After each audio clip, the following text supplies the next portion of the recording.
This one goes out to all of my fellow people pleasers out there. I am a recovered people pleaser, but I know what it's like to be in that space of just totally depleted.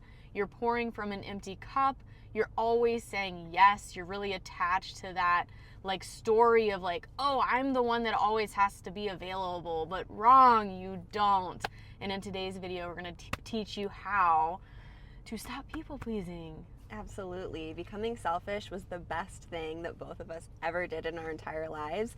And this video is here to maybe give you a little bit of an invitation to start to prioritize yourself, because most importantly, you're going to start feeling better. And then get this, you start showing up better for everyone else around you. So it's not just for you, it's for the collective, but it starts with you.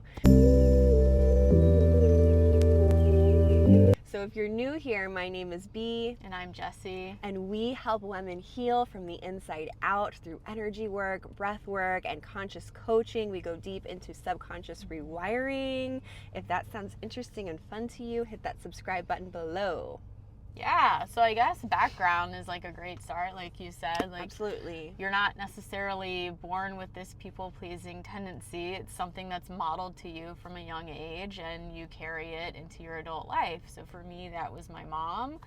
She always fell into that caretaker role and was always available, always putting herself last, and, you know, on the back burner. Her needs went, and I grew up witnessing that, and yeah, in adulthood, that's what I carried with me. And it took a long time for me to break out of that cycle. Absolutely, because kids are, you know, they have models, obviously. So I've heard this quote that says, like, kids do what they see, not what they say, not what you tell them to do. So you can tell a kid, oh, like, put yourself first, you're amazing, do this, do that. But if you're the guardian or the adult around them and you're not doing that, you're not modeling that, then they're gonna still do what you do. So that makes sense that you did that. I did the same thing. I grew up, my mom and my grandma raised me, both really strong,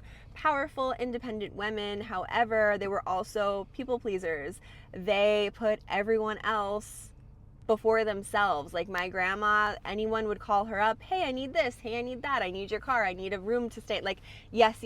Like, no did not exist in her vocabulary, truly. And my mom was really similar. She put my brother and I first, herself last. I saw her constantly do that time and time again. And then I modeled that in my adult relationships, my friendships and my romantic partnerships. And it literally got me nowhere. I felt super depressed, anxious, depleted, tired, exhausted, and I ended up really not liking myself. Yeah, and I just want to say too, in hindsight, I can see that it was a form of people pleasing by staying in relationships that were no longer serving me. I was not happy, but I did not want to disappoint the other person.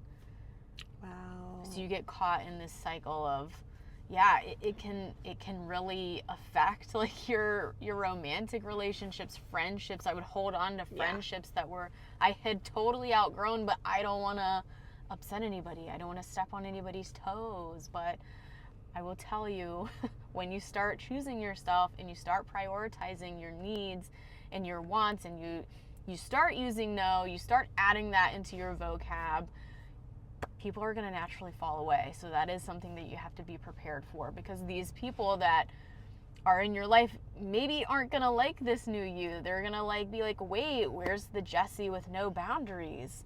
Where's the Jessie that's going to say yes to me? And, oh, she's not here anymore, so it's not really serving me, so I got to go. Absolutely. I can recall a time when I had like this 9-year friendship, and I was always showing up in a way that was actually super codependent. So her and I did not have any boundaries. We were codependent with each other. Sometimes I would play victim and she would come in to save me, or vice versa. We were always playing out that same game. And I went through a major transformation, and I just decided, no, I'm done with that. I don't want to be a victim anymore. I don't want to come to your rescue. I got to work on me and my stuff, and I will show up, you know, in the ways that I can as a friend to you. And she did not like that. Like Jess was saying, like, people are going to test you. It reminds me of my family therapy days when I would be sitting with a family and I would be talking to them about family homeostasis. And homeostasis is in a unit when everything, you know, is balanced, right? And then when one part of that unit shifts, everyone else shifts as well, because you're, you know, so that can happen in relationships. One person shifts, the whole dynamic changes, and the other people or other person will try everything, usually very subconsciously, to get you to go back to how things were, to maintain the homeostasis, because they resist change. So when you start changing, be prepared for certain people to start resisting that change and really start testing you. And my friend continued to do that, and I ultimately had to cut ties with her because we just weren't compatible anymore. The homeostasis could not be maintained. I didn't want it to. So be prepared for that.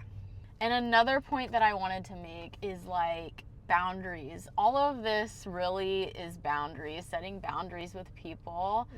And we have a video that we'll link below where we do a deep dive into how you can create boundaries if that's an area of your life that you really struggle with right now. But it's all about protecting your energy. Like, our energy is so sacred, and there are so many people that will just deplete you. They can just siphon it all off of you, and it's all about bringing your energy back to you and protecting it. Yeah, I love that. Yeah, this is all about boundaries, truly. But the other thing that I wanted to mention was it's also about roles. So, like, kind of going back to codependency, there was a part of me that loved being in the role of, I'm a caretaker, I'm such a giver, I'm just the mom of the group. How many of you have said that? You know, that was actually my friend. She would always say, I'm the mom of the group, this is just what I do. And then she was always put last. But then you complain about it and you don't do anything about it. So, like, if you're watching this video, now it's your opportunity to, like, yeah, complain about it, but then do something about it. Start putting yourself first. Release that identity of, oh, I'm just the caretaker, or this is just what I do. You can switch up your story anytime. Absolutely. And I think, like, I also struggled with that too. I feel like I was I was always labeled as like, oh, you're like the most responsible one. Like, you've got it. You rally everyone together and, like, keep everybody together, and you're the natural caretaker. And yeah, part of me really loved that, like, label and that attention too. Like, oh, I'm needed, I'm wanted, I'm needed. And you fall into that vicious cycle of that codependent relationship with all of these people. Yeah. And you can really only fully take care of other people when your cup is full. I mean, we've all heard this before, but, like, really let that sink in.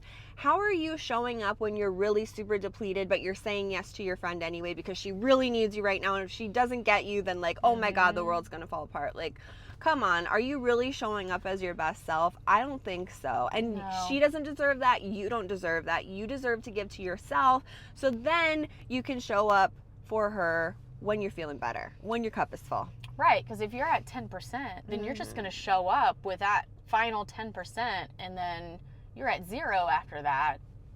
Then what? Then somebody else calls you, and then you're showing up at 0%. So, yeah, let that sink in. Yeah. And only, like Jess was saying too, about protection, boundaries, protecting your field, protecting your energy.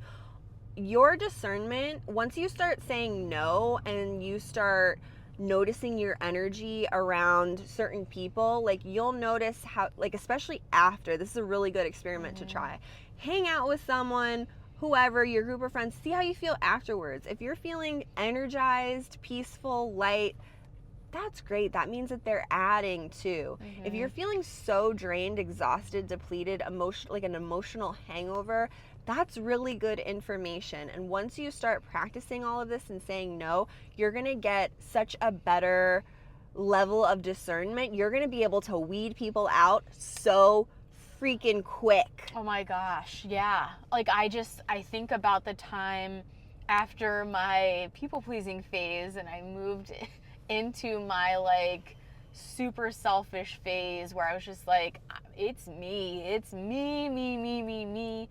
And I was so quick, like I could just tell within a few minutes of talking to someone new, like, nope, nope, you're an energy vampire. I gotta go. I can't allow this into my field. Yeah. And just like another quick tip that, and we'll link the video again, the boundary video, but something that you can do is take like intentional time when these people in your life are reaching out for a favor, or they need you, they need like your emotional capacity, like they need something from you. Not responding right away. That can be such a helpful tip. Taking intentional time, like, you know what? I'm going to respond in 30 minutes. I'm going to give myself 30 minutes before I respond to this person and say yes. That way you can really feel into it, like, wait a minute, do I actually have space for this right now? If not, let them know, I don't have space for this right now. Like, you know, reach out to someone else for support. Yeah, and like you've said before to me, like, this person is probably an adult. So they've survived before you. They can survive after you. Right. They don't need you. Correct. And I'm sure you are not their sole support system. And if you are, this is a really good growing, learning moment for them, so that they can maybe call upon themselves or someone else to expand their support network.